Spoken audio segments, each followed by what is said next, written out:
আমরা বলে যাই ৭১-এর রাজাকারের মতো, যেমন পাকিস্তানের আর্মি চিফ নিজামি আত্মসমর্পণ করেছিল, এই রাজাকারের নতুন বাচ্চাদের ভারত আত্মসমর্পণ করাবে এবং আত্মসমর্পণ করাবে। ভারত আজকে একটা দেশ নয়, পৃথিবীর একটা শক্তিশালী রাষ্ট্র নরেন্দ্র দামোদর দাস মোদীর নেতৃত্বে।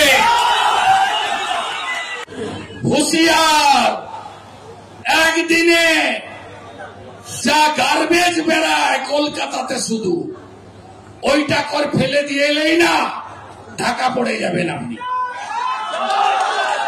বাঙালিতে আসবেন না। ৭১ সালে ১৭,০০০ ভারতীয় আর্মি বিএসএফ আত্মবলিদান দিয়ে এই বাংলাদেশ সৃষ্টি করে দিয়ে গেছে, ভুলে যাবেন না। অতীত যদি কেউ ভুলে যায় তার ভবিষ্যৎ ভালো হতে পারে না। রাশিয়া ইউক্রেনের যুদ্ধ বন্ধ করে ৩০,০০০ ভারতীয় ছাত্র ছাত্রীকে মোদিজি বায়ুসেনার প্লেনে একদিনের মধ্যে ফেরত আনতে পারেন, এর নাম ভারতবর্ষ। এই ভারতবর্ষ G20 নেতৃত্ব দেয়। এই ভারতবর্ষ ১২তম নয়, আজকের বিশ্বের ৪র্থ শক্তিশালী অর্থনৈতিক দেশ।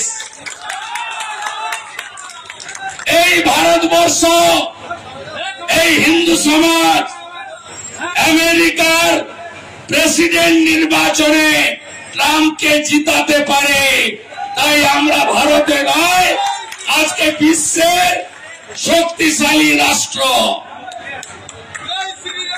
হাসি মারাতে অনেকগুলো শব্দ দানব রাখা আছে, দুটো যদি ঘুরিয়ে দেয় না, ভারতের বীর সেনারা ছুটে পালিয়ে যাবে।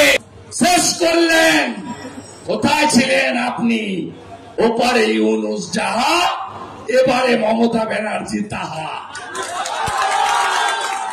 এ লড়াই বাঁচার লড়াই, এ লড়াই টিকে থাকার নয়, অস্তিত্ব রক্ষার লড়াই। সংখ্যা আমরা কমছি, ওরা বাড়ছে। বিএসএফ কে জমি দিচ্ছে না, হু করে ঢুকছে। আমরা সব রোহিঙ্গা কোথায় আছে বলে দেব, চিহ্নিত করে দেব, ধরতে হবে আর এনআইএ এর হাতে তুলে দিতে হবে।